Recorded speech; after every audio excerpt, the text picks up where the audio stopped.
Osato and Cheryl, I'm taking you guys out. Hi, Gabby. Hi there. All set up? Osato and Cheryl, I'm taking you guys out. Hi, Gabby. Hi there. Is that on YouTube?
So I just wanted to mention that once the video for the companies are done playing, I would already have queued the founder up on stage.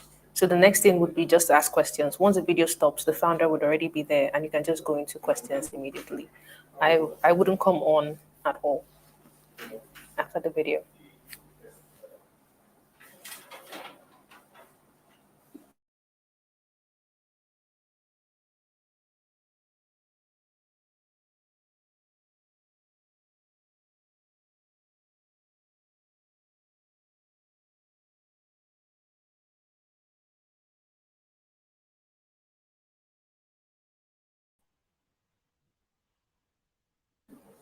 Hi, Jakob.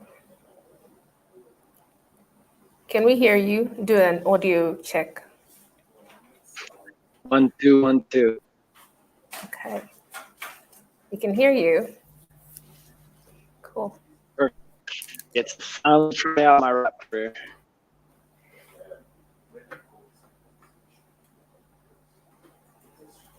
Cool. It does sound a bit robotic.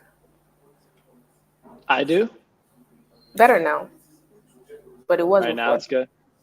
Say more stuff. Do you have any other devices you could turn off on your network that might be taking bandwidth? Turn the Wi-Fi off on my phone, or I just use the Wi-Fi. I mean, my internet's pretty strong at home right now. It's usually just my Hangouts where I have issues. Is it still robotic now? Yes.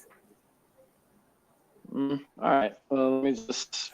I can go to hotspot, see if that's better. We'll be live. Was it robotic? It's clear now. Say more stuff. I can't hear anything. Is it just me? No, I can't hear him either. I think he looks frozen. Well, we're going live. All right. How's it now? I just switched to my hotspot. Is it better? Yes. Okay. Yes. We'll just do It this. is better. Yes. Put your hotspot on Do Not Disturb. Oh, good point. Yeah, a call doesn't come in and then. Okay, we're going to go live now. Let me just confirm who we have here. Eric is here, Tally is here, Johnson is here, Karaoke is here. Okay. Eric, you're going first. The format, Eric, you're going first. Quick, you're next. Aladdin is next. Uwafara, FlexPay, Drive Me, Ziada, Tripitaka, and Kitovu. So I'm going to go live now because it's time.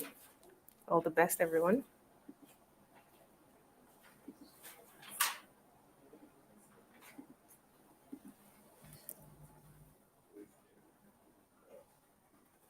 Hello, everybody. Welcome to Parity's first demo day. So exciting to have everyone here today. We have a lineup of companies that are going to be pitching today, 9 companies. And these are companies that we have reviewed and vetted. And these are founders that are building amazing solutions in Africa. So at Parity, we support founders that are building amazing solutions for emerging markets, and we're starting with Africa. And this is something that we are passionate about.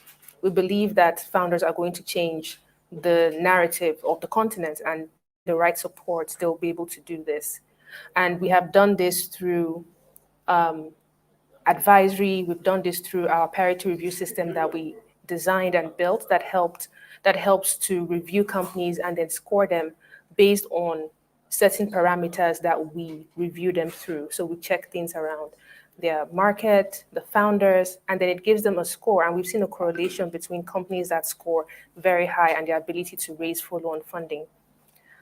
And we built our fellowship around this system, around the knowledge and the insight that we've gathered from this system, knowing that if we're able to support founders that are building amazing solutions, if we're able to support them to be able to access funding, then they're able to catalyze and scale up their solutions, reach more people, and then impact more lives.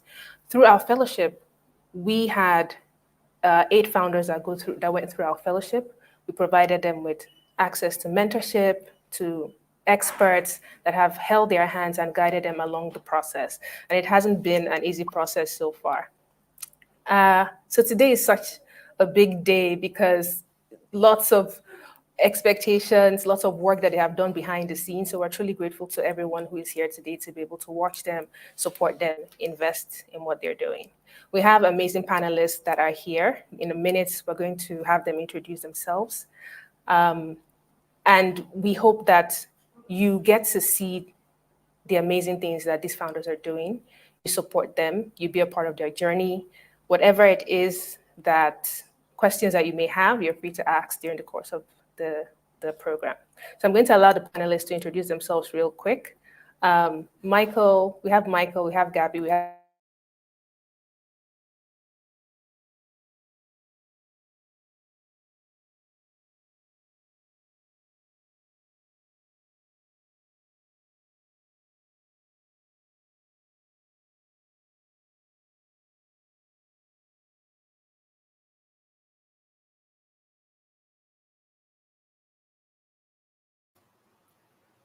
Hi, everyone. I think that Nkechi's internet may have just cut out for a moment.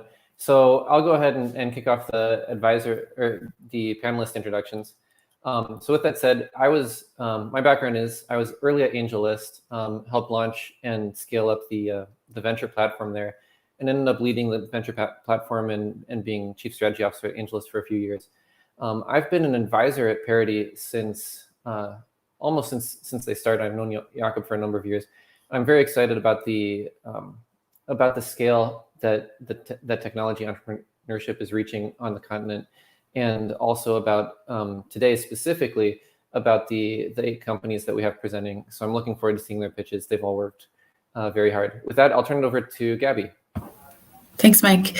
And hi, everyone. Super excited to be here. My name is Gabby Cazot, and I'm a principal at Harlem Capital. We're an early stage venture fund focused on investing in women and underrepresented founders in the US, Africa, and Latin America. And we're on a mission to change the face of entrepreneurship by investing in 1,000 diverse founders over the next 20 years. So I'm super excited to be here today. We're lead investors in Parity, and I've been really inspired and excited about what they're building on the continent, and then what they'll be able to build globally as they support companies that are building in emerging markets. We've made 2 investments so far in Kenya and are constantly looking for more on the continent. So super excited to meet the companies here today, as well as any others in the future. And I'll pass it over to Jakob.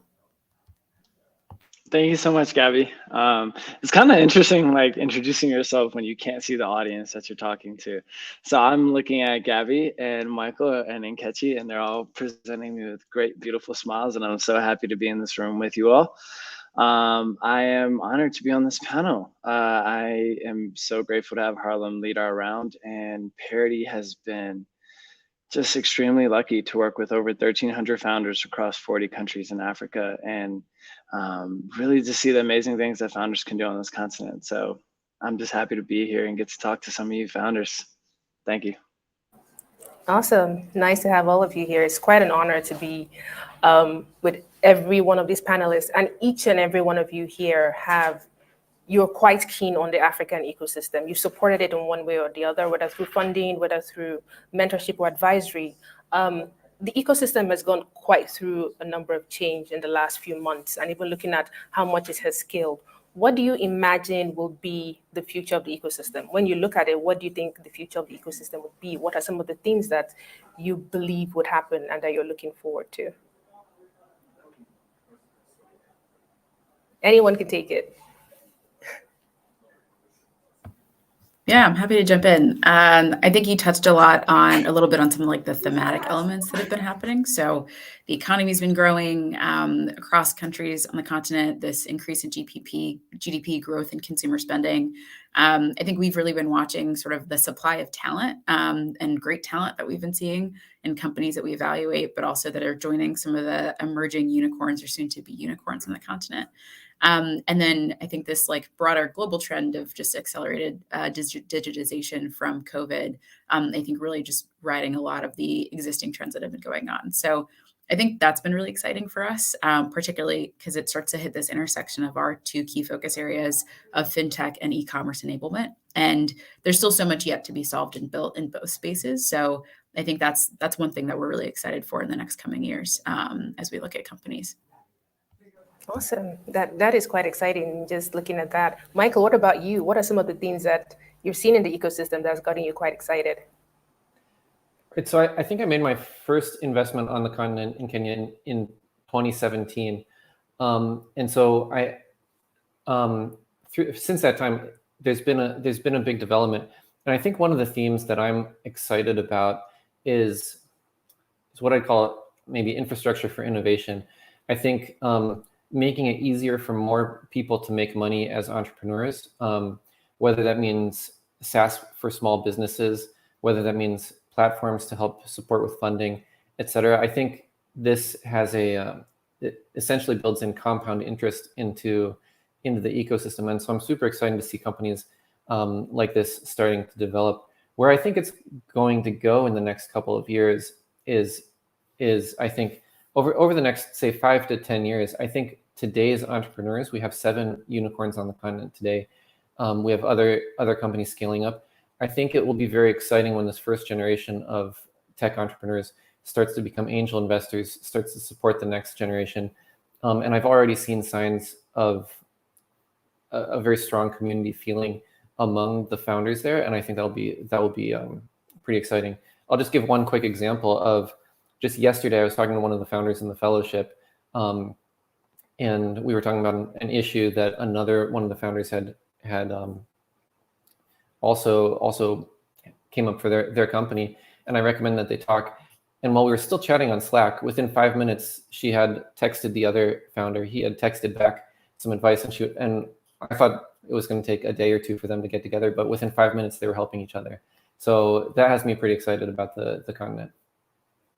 Yeah, that's quite exciting because now we're seeing a whole lot of maturity. We see founders that have advanced so much in their journey, they're able to look back and help other people, and even peers helping each other as well. And it's just amazing to be at the center of this, or not really the center, but just be a part of it as that's just happening. What about you, Yakov? I mean, you've put some footprints on the continent. What's gotten you, or what excites you? What are some of the things you're looking forward to that gets you quite excited for it?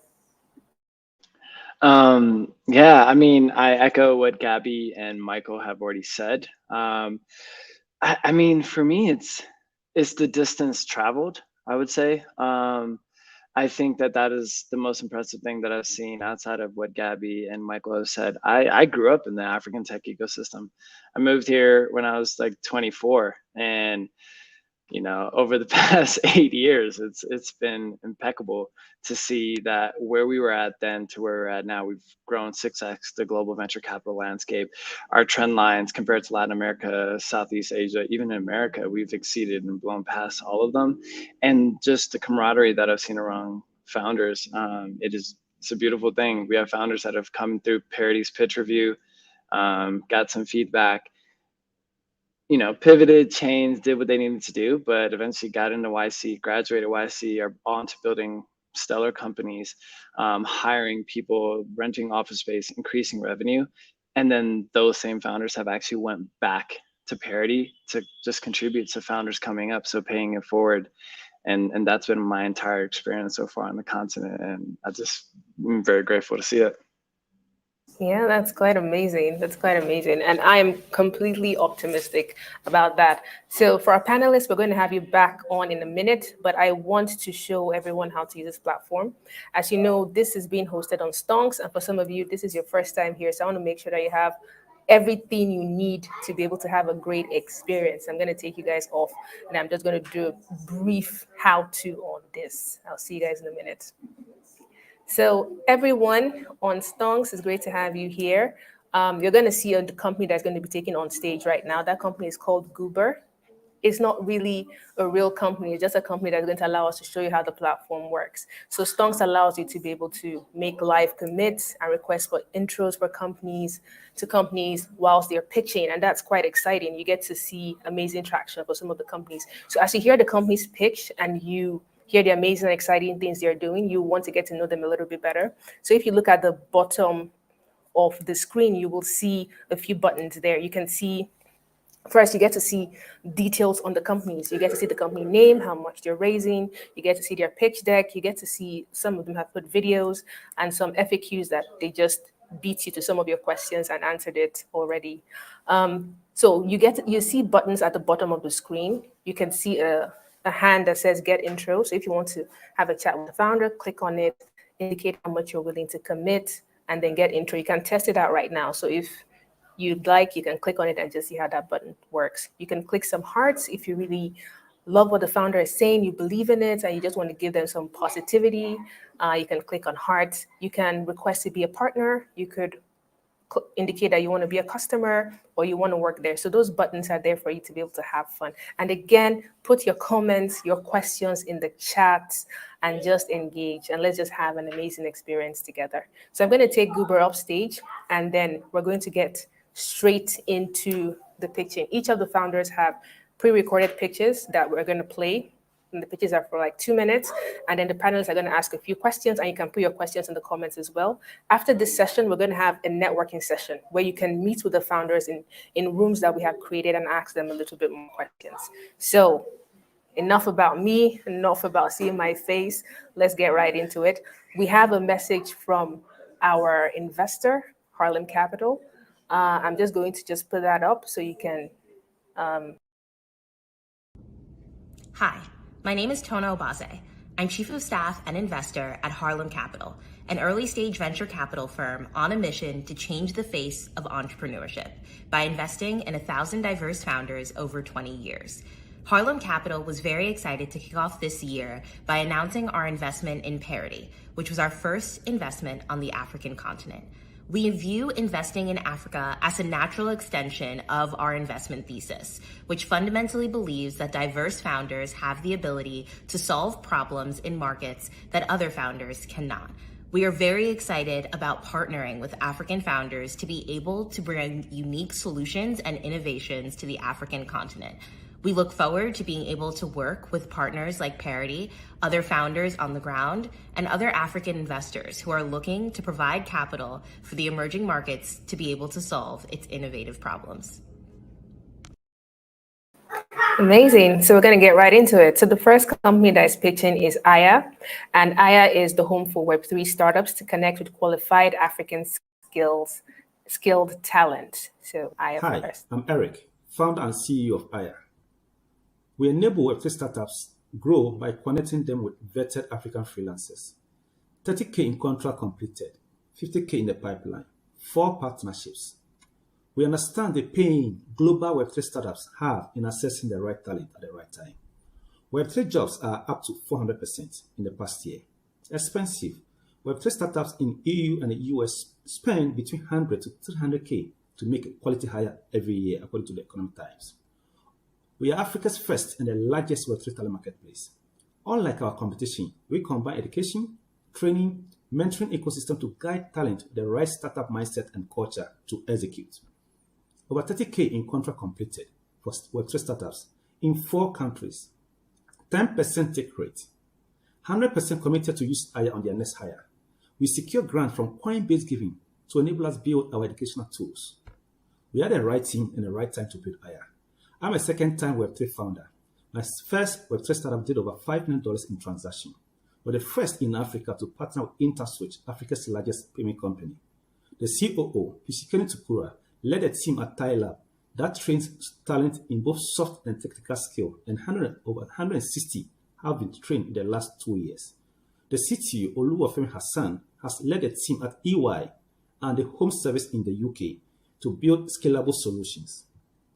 We are raising $1 million to enable us process $2 million, complete 1,000 jobs, and acquire 10,000 users. We so far secured 30% of this fund. We've been backed by these amazing partners, including Orange Dio, the largest YC aluminum dio in the world.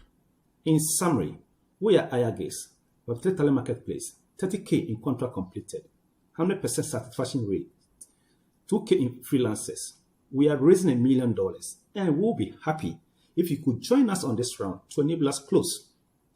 Thank you, and we look forward to having the conversation.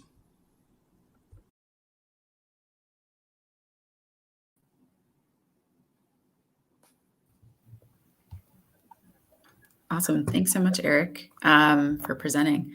I guess the first question I had was around talent acquisition and also project acquisition in the market today. I think it'd be remiss to not mention the sort of like crypto winter that we're facing. So I'm curious how you're thinking about navigating, balancing supply and demand and getting folks onto the platform in the current market. Thank you so much, Gabby. Yes, it's obvious globally we're all facing economic recession, but you agree with me that innovation will not stop in this time. So Facebook was born during the good economic times. Airbnb, Uber was born during the hard times in 2009. And today we believe that Web3 is the future. So the way we're doing it, partner with accelerators like Pariti, other accelerators across the continent to be able to get access to their startups that need early stage talent that has understanding of the startup culture.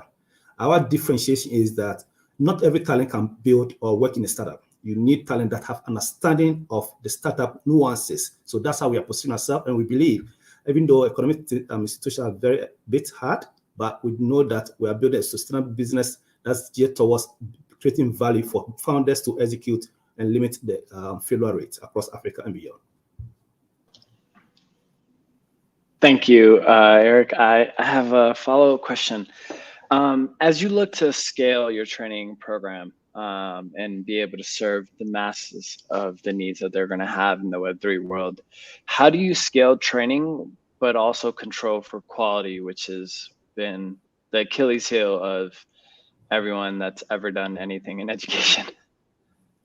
Yeah, thank you so much, Jacob. So as part of our growth plan, which is why we just secure grant from Coinbase, like Coinbase Giving, which will enable us build our educational tools.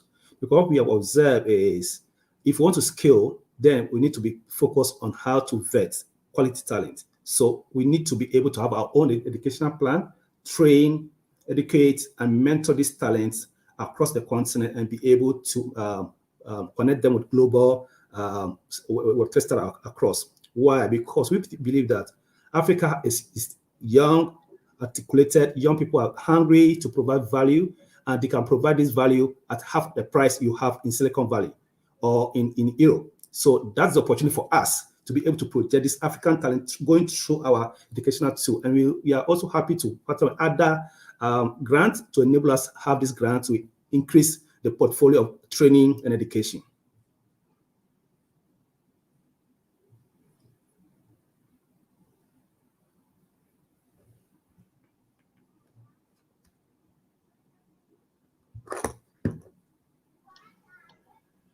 Thank you so much, Eric. And Kachi, should we go to the next pitch, or do we have time for another question?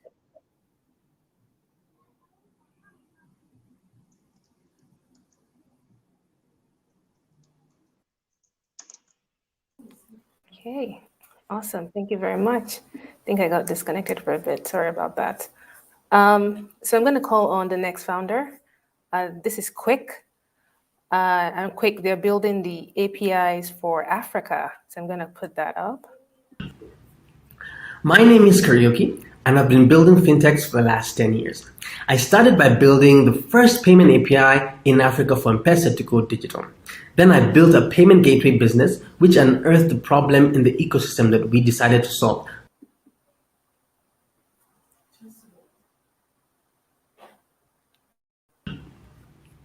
My name is Karaoke, and I've been building fintechs.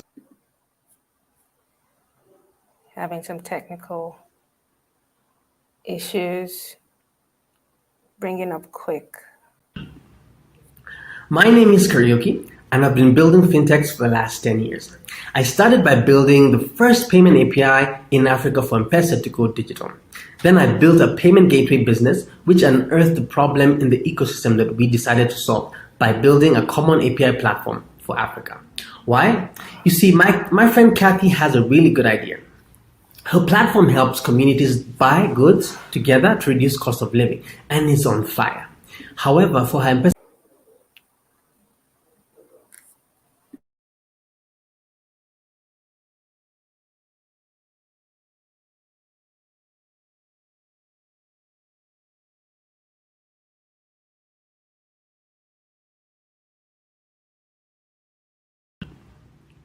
my name is Karaoke, and I've been building fintechs for the last 10 years. I started by building the first payment API in Africa for M-Pesa to go digital.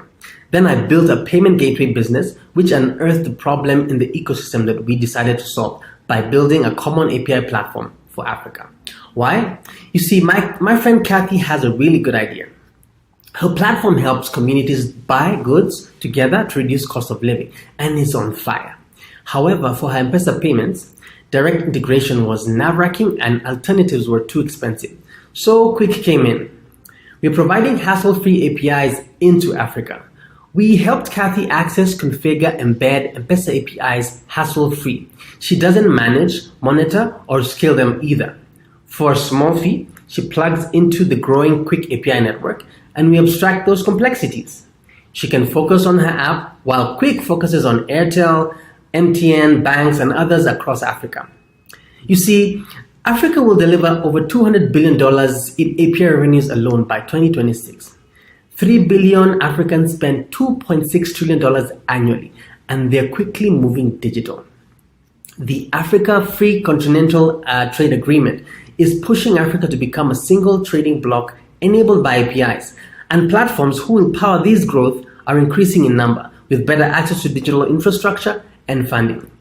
So what we want to do is deliver a unified API platform across Africa, starting with payments APIs and data APIs, while also enabling banking, open banking that is. We are focused on aggregating and ease of access to APIs while working with institutions to provide those APIs in a seamless and reliable manner. To date, we have over 30,000 monthly API calls for payments. We want to grow this by iterating on our onboarding process and increasing our API coverage. As we close this 600K round, we are seeking investors with experience in building and scaling businesses in APIs, payments, SaaS, and B2B across Africa to help our elite team of 6 grow Quick into Africa's leading API platform.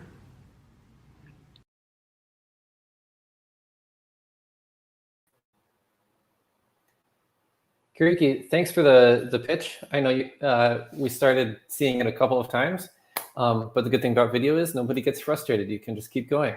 So with that said, I think the first question I'll ask you is, how many distinct APIs do you have on your platform today? And I'm curious about scaling. What does it take for you to onboard another API? How fast can you scale up your network? Yeah, sure. So right now we've been live with M-Pesa since September, and that's been the main aspect in Kenya because it's more kind of like a monopoly in Kenya to have M-Pesa. It's the main thing. However, we're looking at onboarding Airtel and MTN before the year ends, and it's quite a process. But what we're going to do is, once we've gone through the tough times in terms of integrating, we're going to make it accelerated for other people to come in.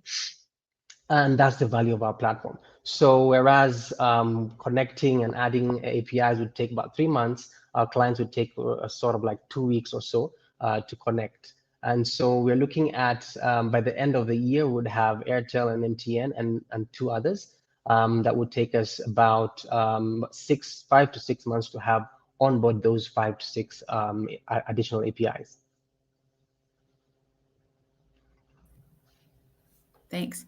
And then I guess my question also tied to product is a little bit more around your competitive moat or IP that you might have. So I guess the broader question is, why do developers choose Quick over other platforms? Yeah, sure. So Quick is unique because it's a one-stop shop where you go and get all the APIs that you need, right? So there's value in just bringing together all the confusion and making your decisions and your pipeline and your process simple. Now, the reason why most developers will want to come to Quick is because it gives them peace of mind. How? When you connect to Quick, then you don't have to like figure out the scaling part. You don't have to figure out like right now there's a data minimization by Safaricom, which just set the industry wild because everything was going to break if they did what they did. Now, the clients that are on our platform are not really worried because we're taking care of that and sorting that out, right? Whereas everybody is trying to figure that out. So there's that peace of mind. And then as you're building your platform, you're growing your product, we are growing your network, right? So if you want to go to Uganda, Tanzania, Rwanda, we're already there ahead of you so that when you're ready to enter those markets, it's a switch of a button. It's kind of like, what do we need to do commercially, to enter the country? You're not thinking about how do we connect payments? How do we have this API and that API? So I think more or less for developers and for people building platforms, it's a strategic decision around the growth of the company and the growth and the continuity of their tech stack with regards to payments. And we say that we are your API team on the cloud because you definitely will need an API team. You just have to choose whether you want to build one yourself or do you want one with years of experience working on your platform.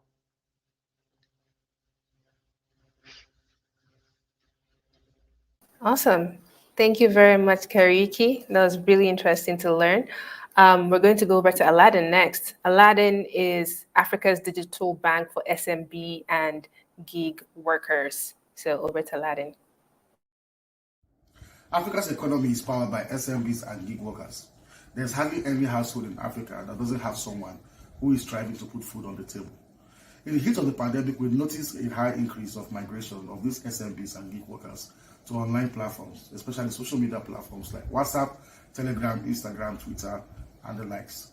So they use these platforms to display their product and services, but to their chagrin and surprise, they realized that these social media platforms were not designed originally to power trade. And that is why most of them have encountered one fraudulent activity or the other on those platforms.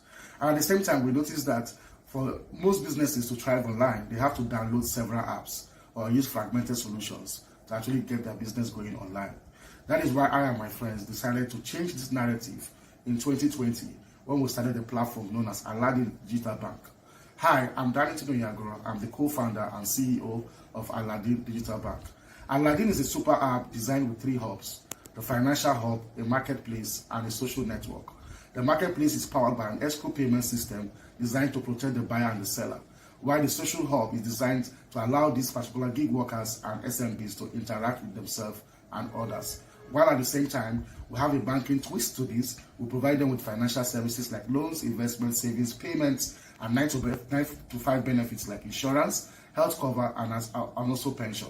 In the last 1 year since we started this business, we've seen over 100,000 downloads, over 65,000 customers, $3.5 million in terms of volume of transaction, over 400,000 in terms of loans that have been given out to over 31,000 customers. And we have been seeing increasing traction in this business. We want to invite you as we try to raise $1.2 million in our seed round, of which $560,000 has been raised already, money in the bank. We want to invite you to join us in this audacious journey as we support SMBs and gig workers in Africa. Thank you.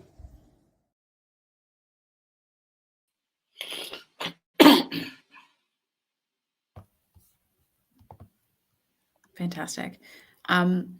Would love to hear a little bit more about the target customer and sort of how you plan on reaching the core users.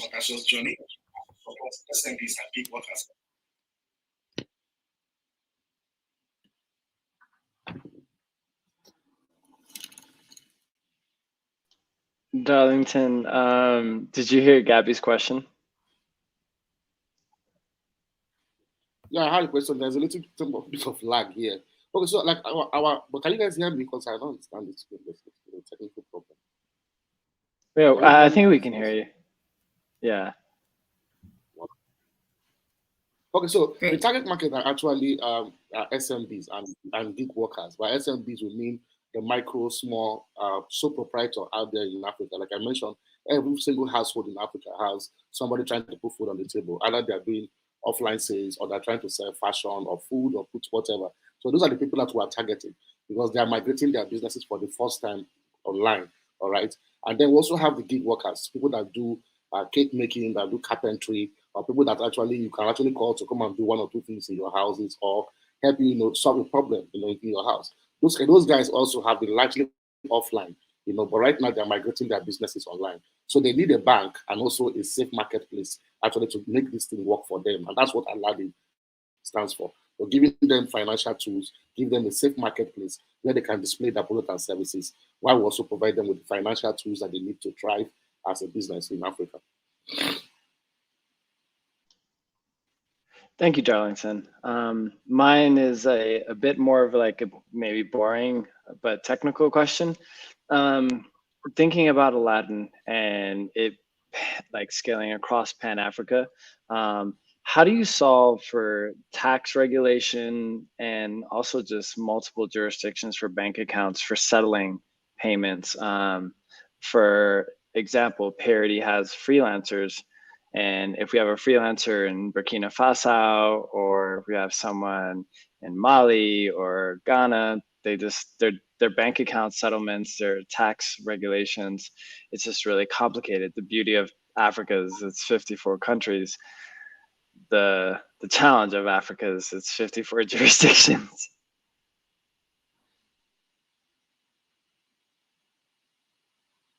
Sorry, Darlington, could you hear me? Okay, let me answer that question. Actually, what we have in Aladdin is an ecosystem model. By an ecosystem model, what means that for every African country we find ourselves, we run on partnerships. Even in the country we find ourselves here in Nigeria, for all these parts that we have, the marketplace, the banking system, we are the financial technical partners. For the banking system, for example, we're in partnership with Purple Money Microfinance Bank. So we're running on their license, all right, while we provide the technical front for the business. So that model works everywhere. Even if we go to Ghana, there are people that are established, licensed banks in Ghana, for example, or Burkina Faso. All we need to do is to plug into their license and then provide what they call a multi-currency wallet system, which also powers the payments in that particular African country. So what we're doing is an ecosystem model where we plug in APIs and we also, plug in licenses that we need to thrive in a particular environment. Here in Nigeria, it has been very successful. We have those that have insurance license, they can plug into our platform. If you have a pension license, you can plug into our platform. And we have that's the ecosystem for all these businesses to plug in at the same time. But our major aim is to serve SMBs. Our major aim is to serve these gig workers. So, and that model is what we can export or scale from one African country to the next African country. We don't need to have licenses everywhere we go. We don't need to, begin to get license in Burkina Faso, license in Ghana, and all that. That model is going to be very expensive and very, very time consuming.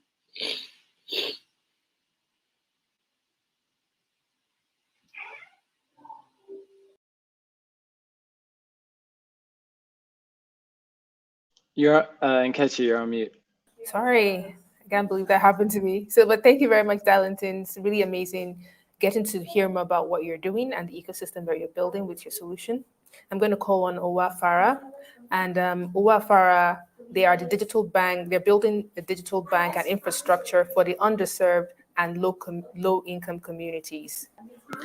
Banking today in sub-Saharan Africa hasn't worked for the underserved and low-income communities because their traditional approach locks out the segment of the population who are mainly unstructured in their business operations and do mainly cash-based businesses. Hello, My name is Tale Alimi. I'm the founder and CEO of Owafara.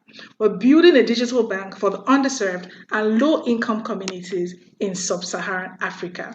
We have unlocked a new way to serve this segment, which makes up 60% of the population today, because we've discovered alternative ways to underwrite credits using our signature credit algorithm. We also implemented the accessibility, convenience, and trust framework using our field team and partners to provide them a virtual bank account at their doorstep.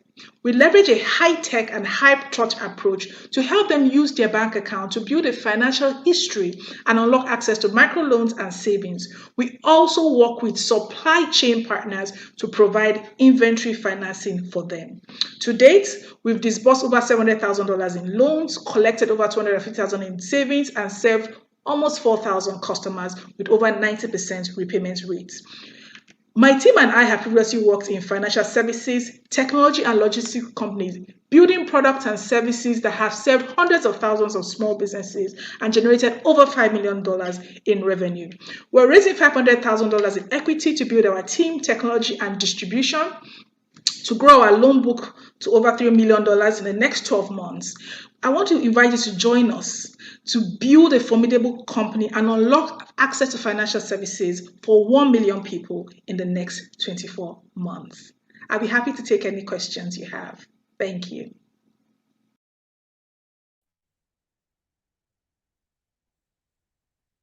Hey. Hi, Tale. Thanks for the pitch. Hey. I'd love to hear more about the credit algorithm that you developed, as it sounded like that was one of the key components to being able to unlock this market. Yeah, thanks for the question, Michael. So what we're doing is we're collecting alternative data points. Historically, what most people do is they collect data points like bank statements and to show sort of like their ability to pay back.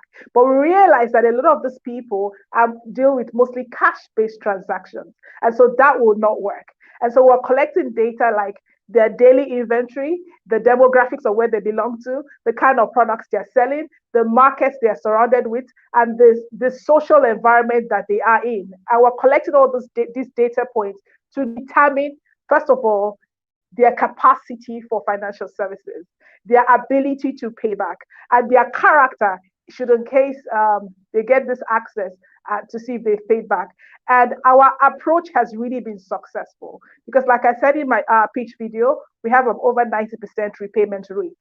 Also, another thing that makes us special is because we're giving each community sort of like a personal account officer. So that's the whole high-tech, high-touch approach. So every community that we go has their own personalized account officer who is a partner using our platform to allocate financial services to this community.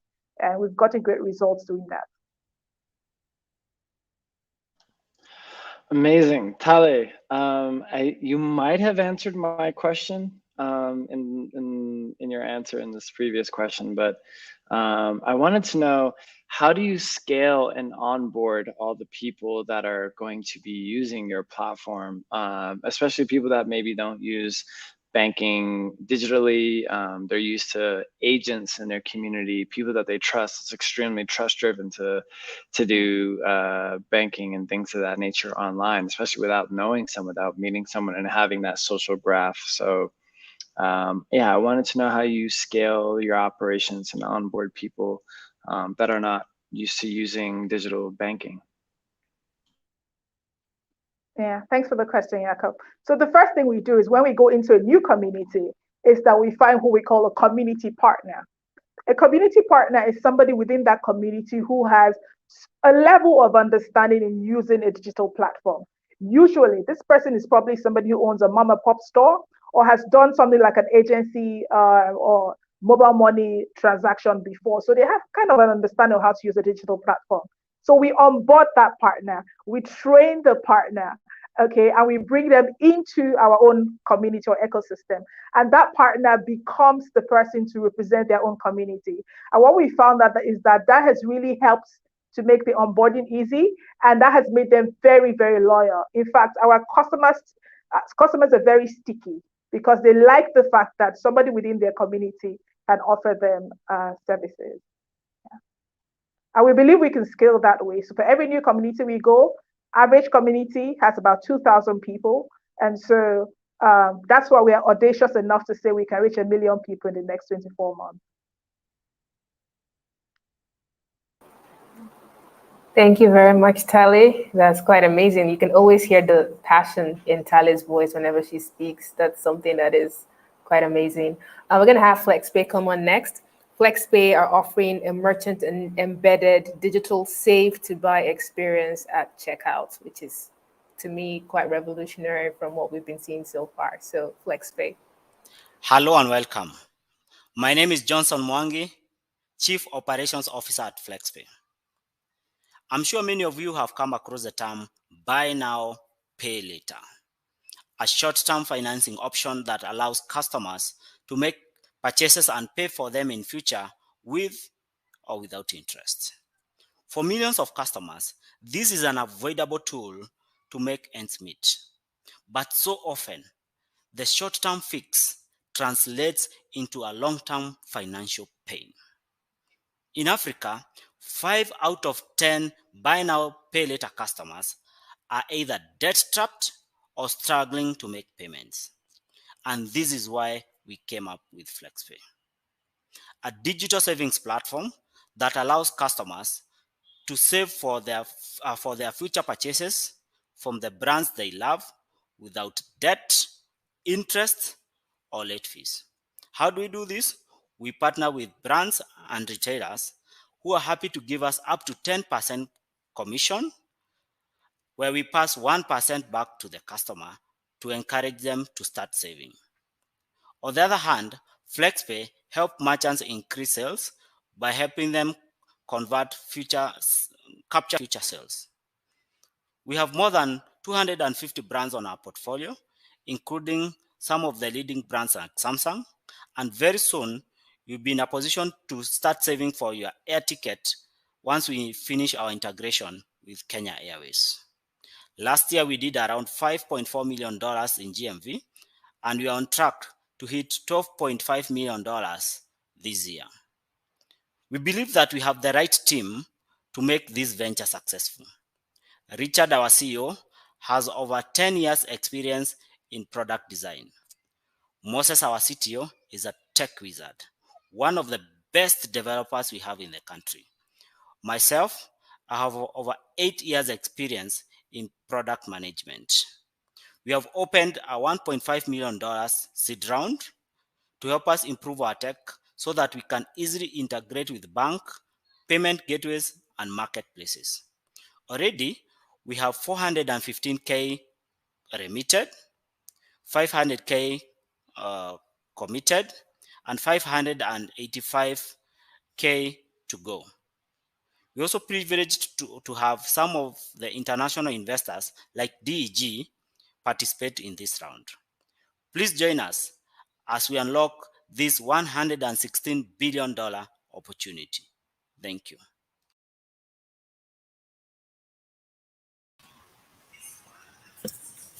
Johnson, thanks for the presentation. FlexPay sounds pretty exciting.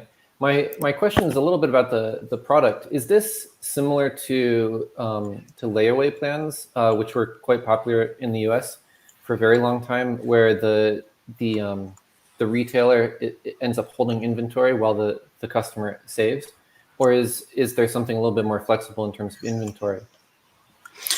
Yeah, so these are actually what you've said. Across Africa, there was what we call layaway or lay-by, most popular in South Africa and also here in Kenya. But we've now come to make it more interesting, because you find that with the traditional layaway, it was more of it was more of consumer driven. Even merchants were shying away from offering this the layaway, because it was hard for them to manage all this inventory and all these purchases, because it was all manual. So we have come in to automate this process and actually now add more incentives to it. On the side of the customer, we are actually now rewarding them for making these purchases. So we've more of turned it around to more from layaway to save to buy, because now what we've seen that from the merchants, once they encourage them to customers to make the savings, they are able to convert more customers, retain them better, and also generally increase sales.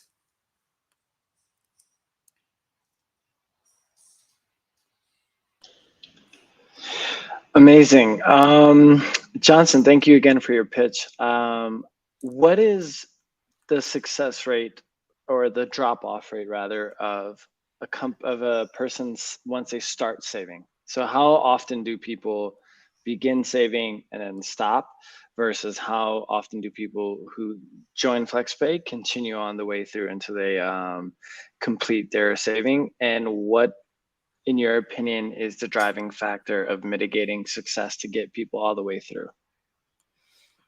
Okay, thank you, Jacob, for the question. So what we realized when we started, from customers, whenever they make a deposit for a product or a service, from their psychological point of view, customers are actually buying rather than just saving, general saving. So if you compare what is happening, customer who is just saving in the bank, they don't have visibility of what they are buying.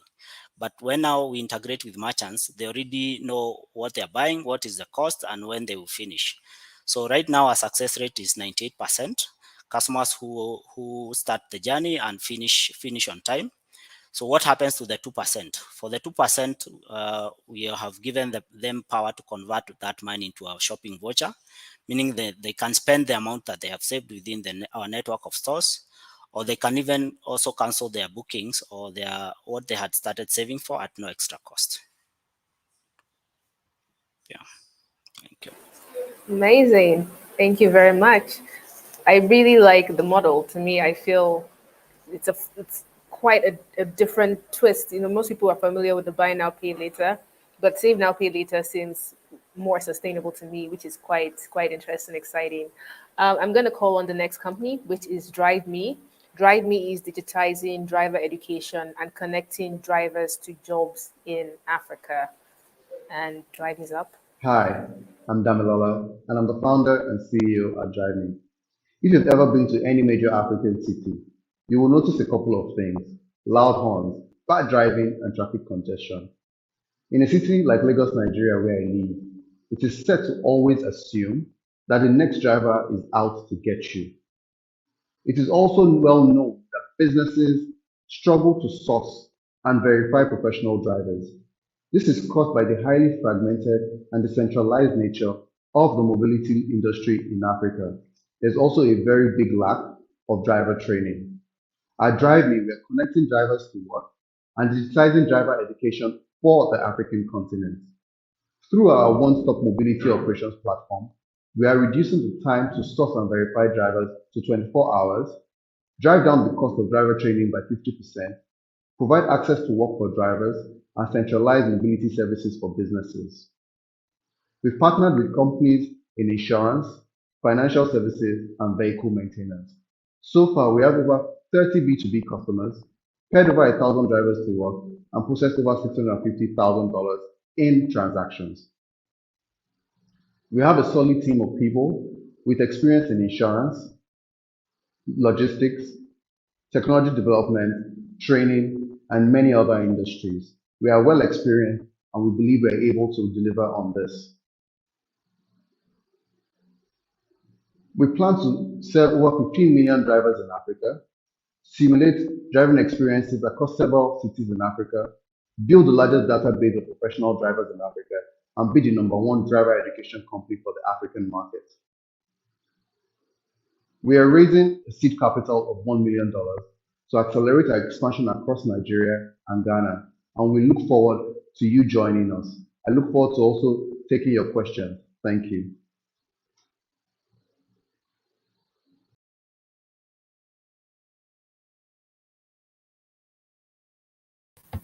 In a way that transformation. Awesome. Thanks so much for the presentation.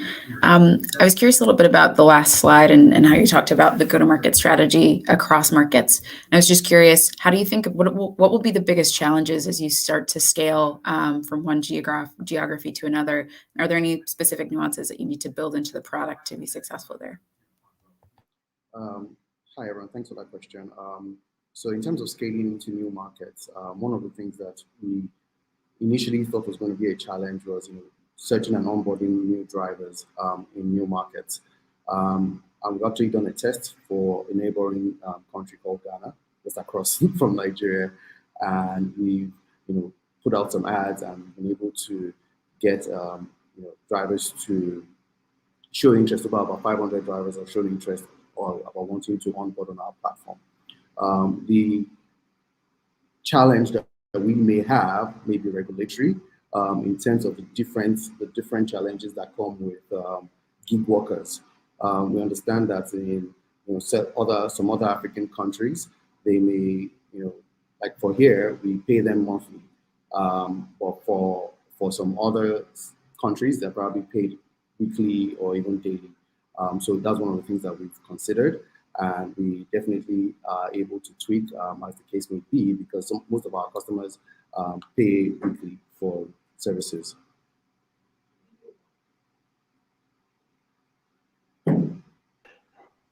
Thank you, Damilola. My question for you would be, what is the factor that keeps drivers in DriveMe? In the mobility space, we've seen a lot of platforms pop up. Sometimes scale and onboarding has been an issue. Sometimes education and revenue has been an issue. What do you think your unfair advantage is to keep drivers in the DriveMe ecosystem? Okay, for us, we have an 80% satisfaction rate for drivers that have been onboarded on DriveMe. And why they continue to stay is because we're able to provide them with structure in terms of pay, work hours, and other benefits that include like health insurance, loans, access to loans and other financial services, and of course continuous driver education, which essentially is training. With this, we're upskilling them. We are creating more or less like a career path in terms of growth, a growth journey for them. And usually most of our drivers are happy and continue to stay on our platform.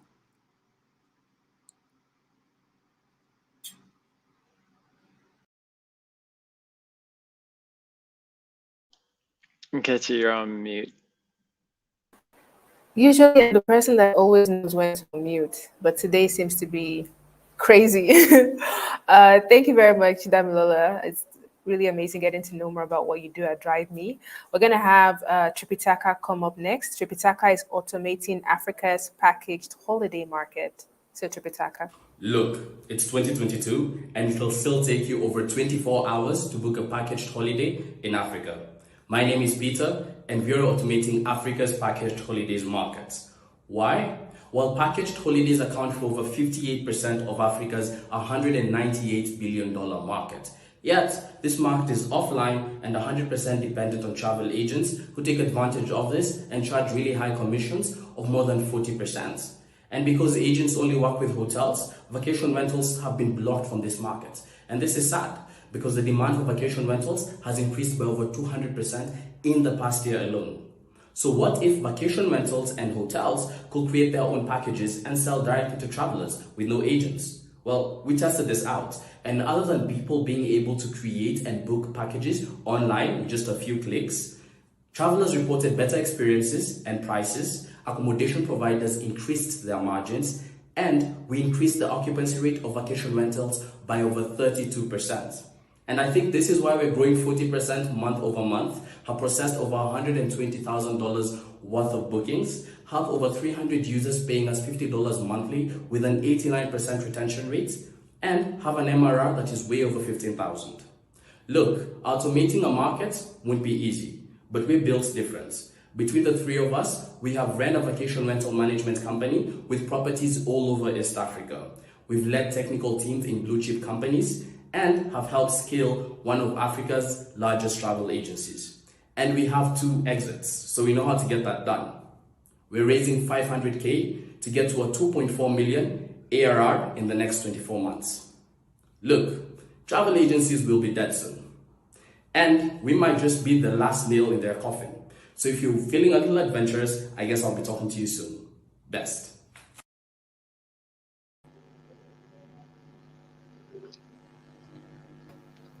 Hi, Peter. Thanks again for the presentation. My question, I think, is probably one that I'm sure, have gotten in every investor conversation, but why hasn't Airbnb taken over this market in Africa? What's different about the market there? Well, first off, you have to realize that the occupancy rate for Airbnb in Africa is 85% lower than it is in the States. So basically, it's safe to say that Airbnb is not necessarily focused on the African travel market.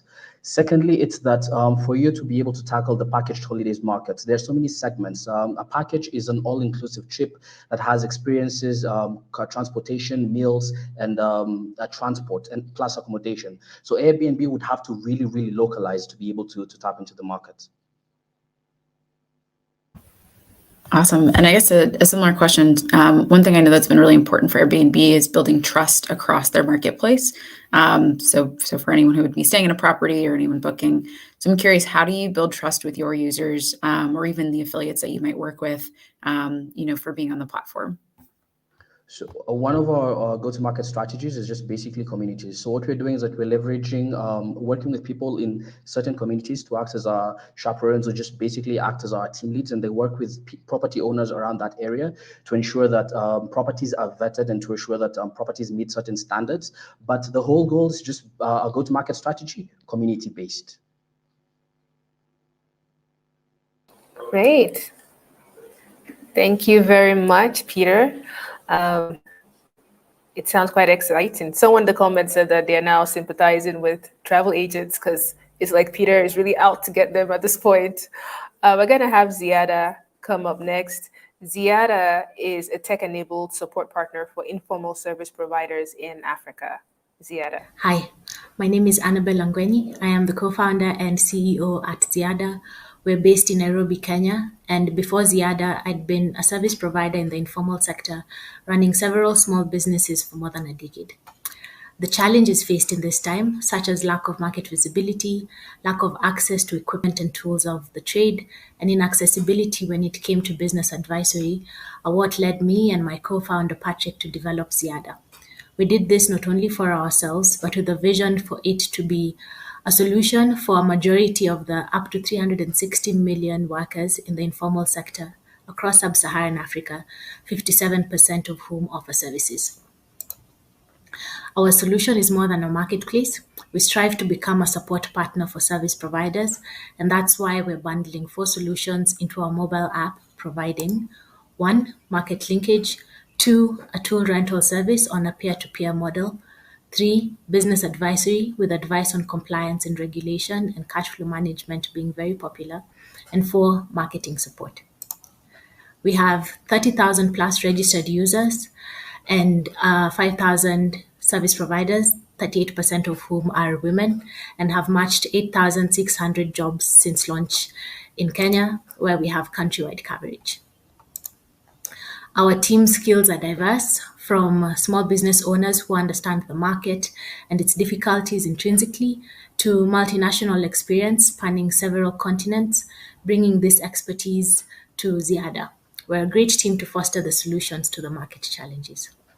We're raising our pre-seed round of $350,000 to optimize our monetization roadmap and hit our 5K jobs per month milestone for 2022. Thanks.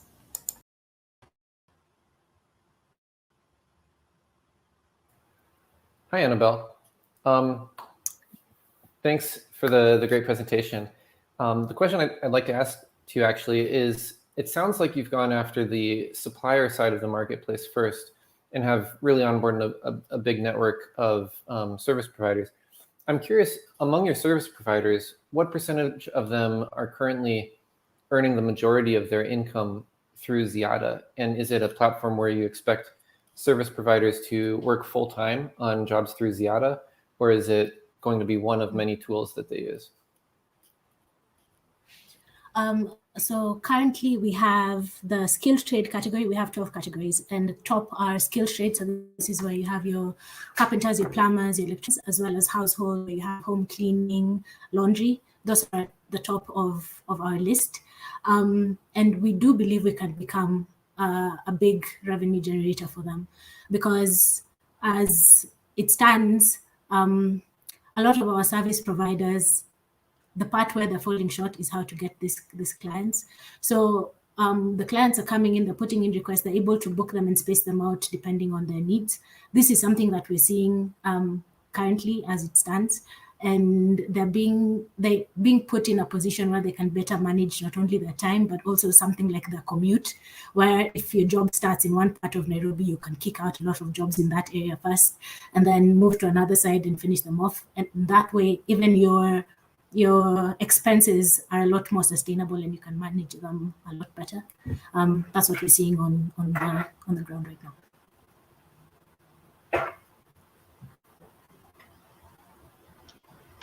Hi, Annabelle. Thank you for your pitch. I have a question in the incentive part of your supplier side.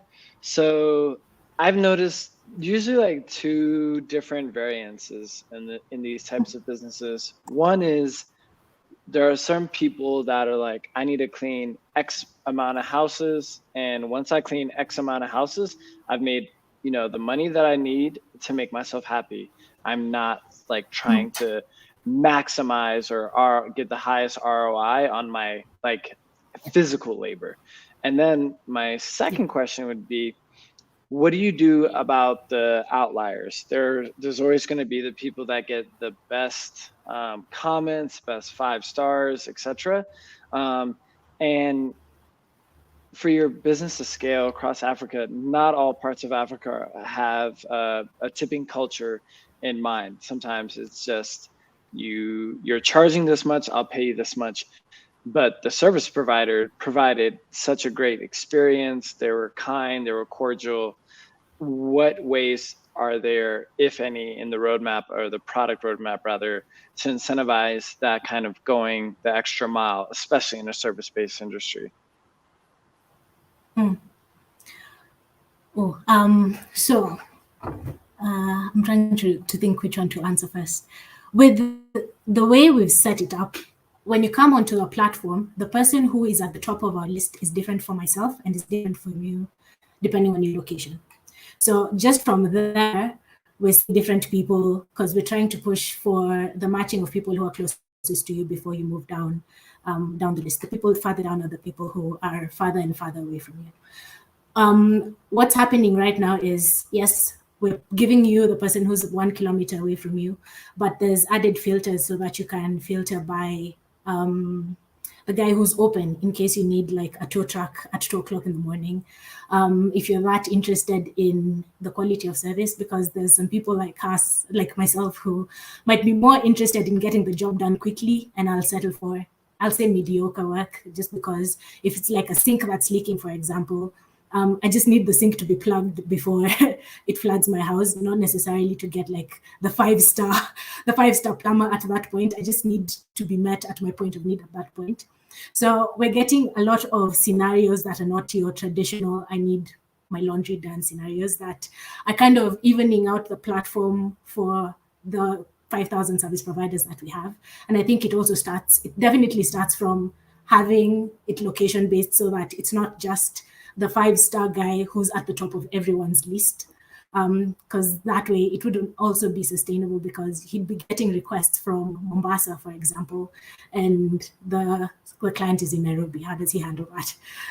I call them good problems, but it's a good problem that he's not able to tap into. So it's almost like seeing your money flying away because there's a need for you, but you can't tap into it. So yeah. That's one way that we've kind of modeled it by design. The app works that there's some standardization across the country, and I think we'll carry that forward as we scale. There's also scaling depth-wise instead of like wide that we're thinking about. This is one of the reasons why we're offering a bit more than just the marketplace, the traditional marketplace. So when we're thinking about scaling, it's one thing to scale to Tanzania, Uganda. I like the sound of Burkina Faso. But it's another to scale depth-wise and offer them more services that they're asking us for, that are very easy to to offer to them. Like ad space has been asked from us for the longest time, and they're giving you they're asking us for M-Pesa pay bill number to pay for that. And that's depth that they're willing and able to pay us for that added visibility. And we can do that quite easily as we try to figure out how to scale to Tanzania, Uganda, and Burkina Faso. So that's the end right now. Thank you. Thank you very much, Annabelle. The informal sector in Africa is really, really large. So I'm excited to see what she does as she taps into that market. Next up, we have Kitovu. Kitovu is transforming African agriculture one smallholder farmer at a time. So I'm going to call up Kitovu in a minute. 7 years ago, while I was volunteering for an NGO in North Central Nigeria, I met Hawa. Hawa is one of Nigeria's 64 million smallholder farmers who produce over 80% of all food consumed in the country, yet cannot make a decent income. And that's largely because farmers like Hawa rely on guesswork for most of the operational decisions and don't have access to financing to get yield-improving inputs as well as effective storage solutions. At Kitovu, we have built climate-smart farm and post-harvest infrastructure that enables smallholder farmers like Hawa to increase their crop productivity and incomes. And it all starts with data. First, we collect farmer geolocation and satellite data. Next, we analyze this data to provide Hawa with precise inputs. At harvest, Hawa can decide to sell her farm produce easily through our platform or to store it and take advantage of market price appreciation. Kitovu operates in Nigeria where the market size is valued at over $150 billion. But we are targeting 2.21 million smallholder farmers who have an effective market demand of about $500 million across the demand for inputs and commodities.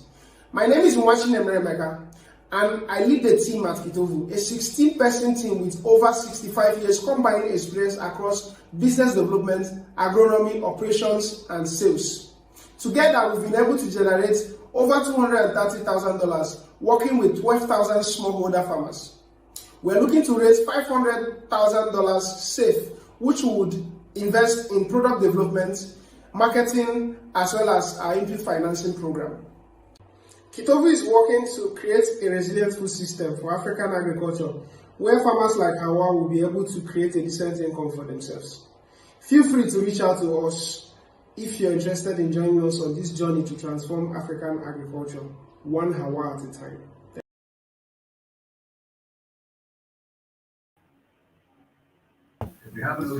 Awesome. Thanks for the pitch. I was curious, how do you think about retaining users and farmers across the different crop cycles, but also sort of in seasons where there sort of like might be less harvest or what have you? Just how do you sort of think about navigating some of that inherent volatility? Okay, thank you for that question. So one of our approaches is in building or trying to provide small-scale farmers with an end-to-end farming experience. So it's beyond providing farmers quality inputs, quality advisory, but creating a bundle of services where we are a platform that smallholder farmers can find all kinds of tools that they require for increasing their productivity. So when a farmer wants tractors, he knows where to ask for it. When a farmer wants maybe modern spraying machines, he knows where he can get it, storage, access to market. So in building it that way, we're able to create a kind of moat around our platform. Now, in terms of when there is reduced harvest, at the heart of what we are working to do, or the future we're trying to build for African agriculture, it's actually to make sure that we don't have such situations where farmers produce less from their efforts, but actually helping them to optimize their productivity season after season.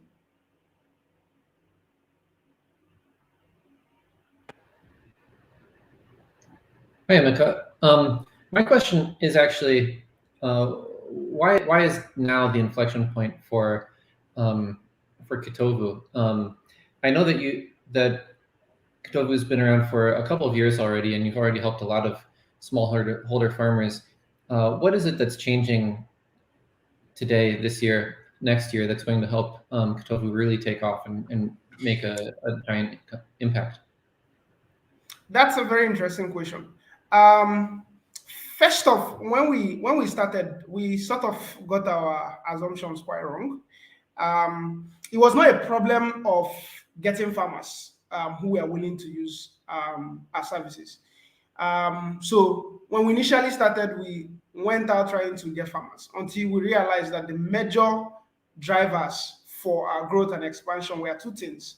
One, the agents. Two, financing for smallholder farmers. So we shifted our focus to trying to, continue to work to unlock financing so that farmers can afford those inputs.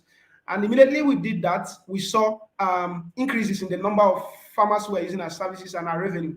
But secondly, the agricultural landscape is changing, not necessarily for the better. The impact of climate change is much more felt right now. So it's now much more common for farmers to plant, apply fertilizers, and then it doesn't rain.